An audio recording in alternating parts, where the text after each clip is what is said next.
Good afternoon. It is great to be here today among such distinguished speakers, guests, my professors, and my juniors from college. Coming back to SMIT is always special, and I'm really grateful for this opportunity. Let me begin by thanking a few people. I would like to thank my parents for not killing me at birth because I'm a girl. I owe my life to them. Thanks to those thousands of women and men who fought those tireless long battles and raised their voices to send girls to schools and colleges.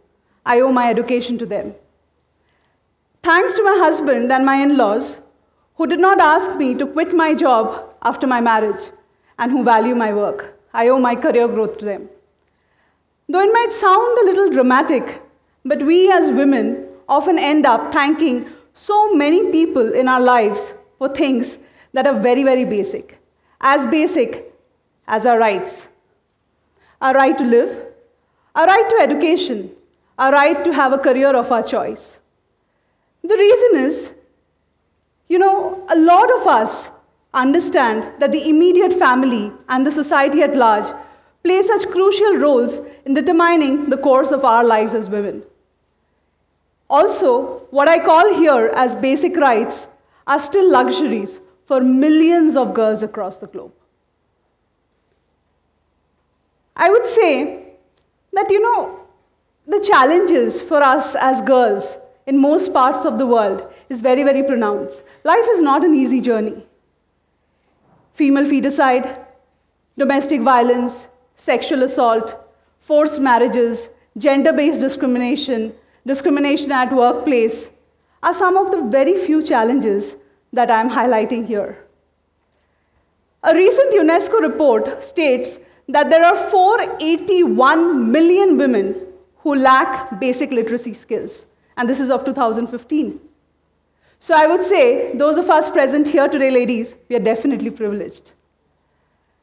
The challenges grow manifold when we talk about specifically underprivileged girls. In addition to financial constraints and at the same time gender-based discrimination, adolescent girls particularly face a few other risks, which I'll talk about shortly. But as girls generally, there is a high rate of a lot of people dropping out of school. And that's because a lot of times they end up combining employment with household chores that leads to them dropping out of school. And we all know that, India as a country has such high child labor rates. Specifically, if I have to talk about, adolescent girls, early marriages, early pregnancies are some of the other reasons that lead to them dropping out of schools at either secondary or senior secondary, which is grade 12 level. Despite all of these challenges, there lies a lot of potential in these girls. And I know a lot of educated and erudite people, including women, are oblivious to this fact. And I was one of them too, until I met Monika in 2013. It was raining heavily that day, and I entered this government school in South Delhi. When I entered, looking at the infrastructure, the dilapidated window panes, classrooms without desks and chairs, puddles near the school gate, and children running frantically in the corridors, I was taken aback. It looked so different from a school that I had been to. And seeing all of that, I immediately formed an opinion about the capabilities of the girls of that school, which was not a very promising one, I would say. I was there to interview a girl called Monika. She was in grade 12th, and I was interviewing her for a newsletter. That was my very first stint and very first week in the development sector. So Monika is the daughter of a factory worker, and her father earns about 6,000 rupees a month, supporting a family of 5. They live in this single-room accommodation in one of the slums in South Delhi.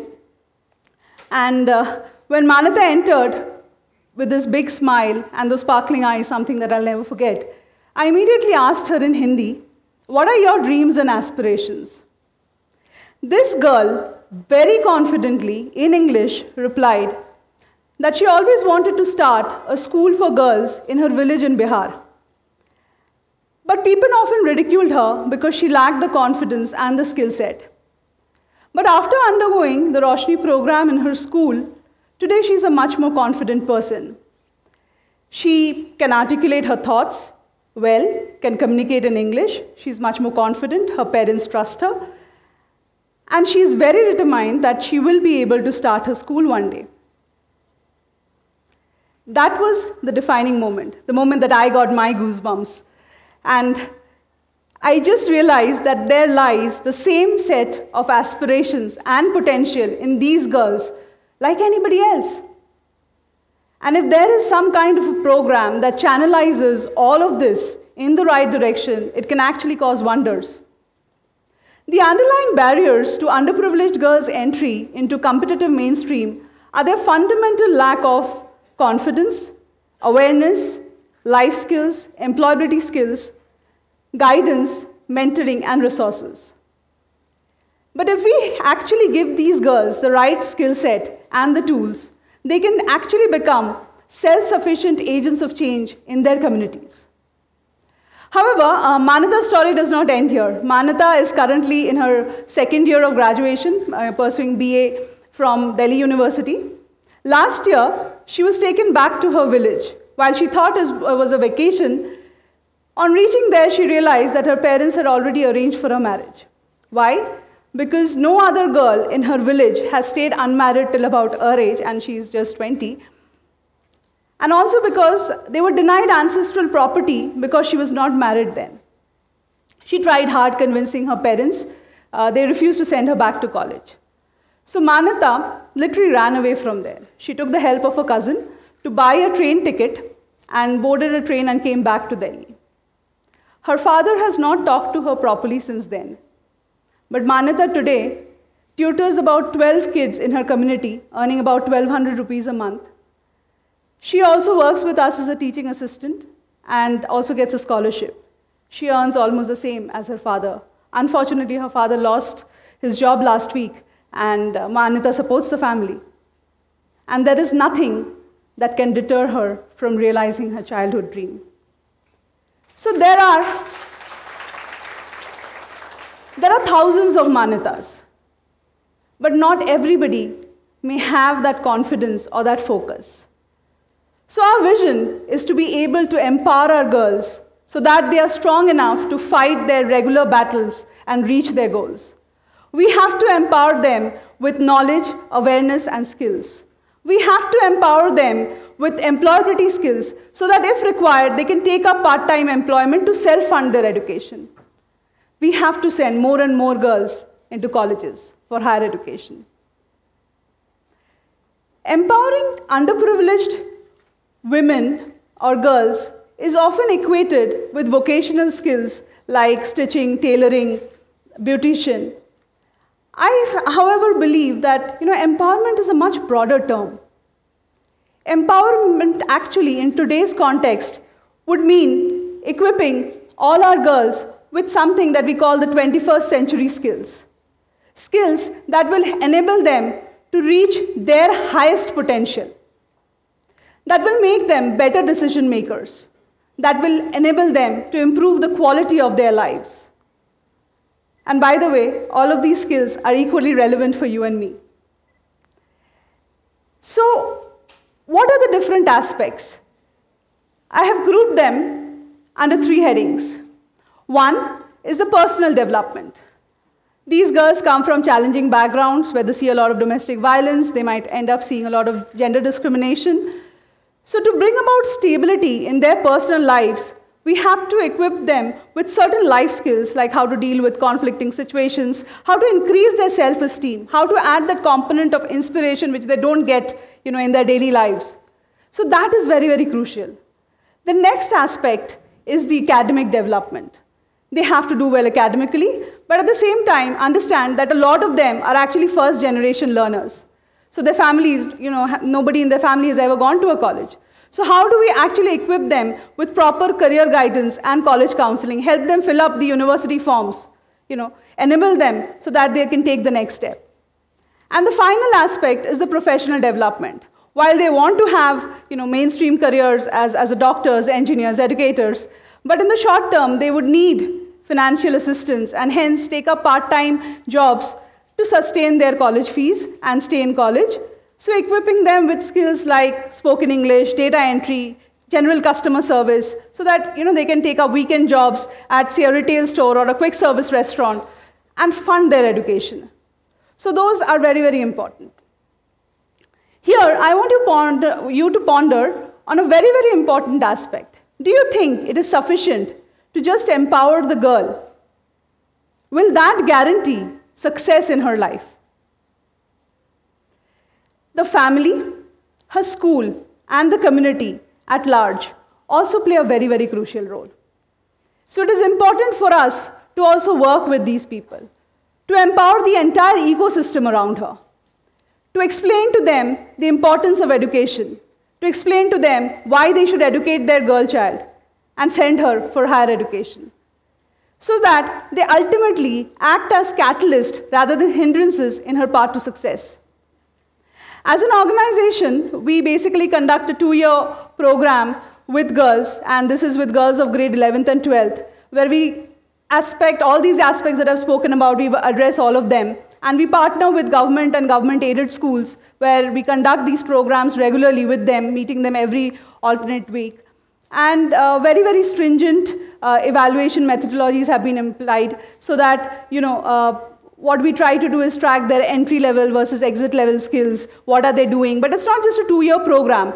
We keep in touch with them even after they've gone to college and do some refresher courses based on their needs. The modules are very, very student-centric and activity-based, where girls participate through role plays, extempore debates, things like those.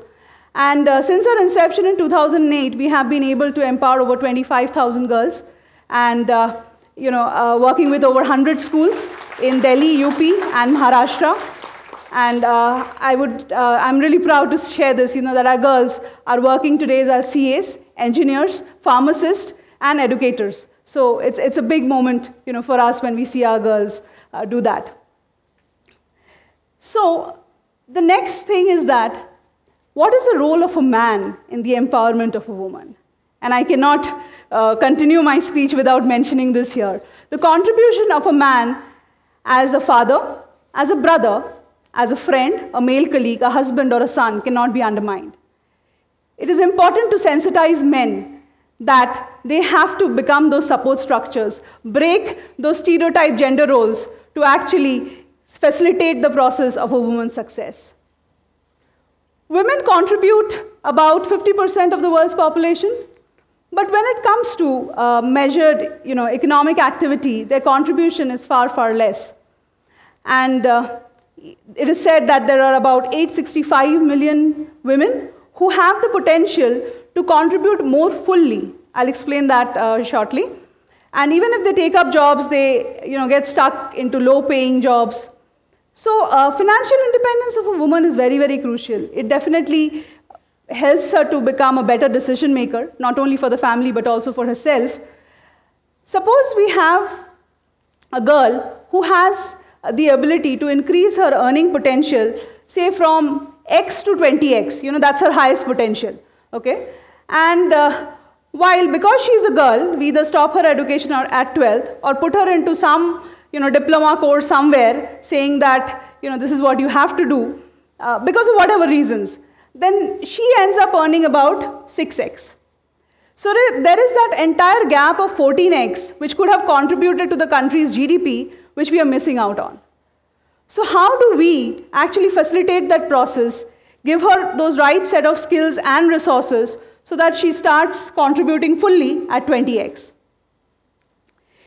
India, today requires about 119 million skilled knowledge workers by 2022. And while women, again, contribute about 50% of the population, our labor participation rates are at 34%, and which is, again, not contributing fully. So there lies this untapped potential in these millions of girls, which can be channelized and who have that change-making potential. So we have to be utilizing that right now. Also, empowering a woman has a ripple effect. You empower one woman in the community, she will pull along with her, her sisters, her cousins, other neighbors, and take them along with her in her journey of breaking the cycle of poverty and ignorance.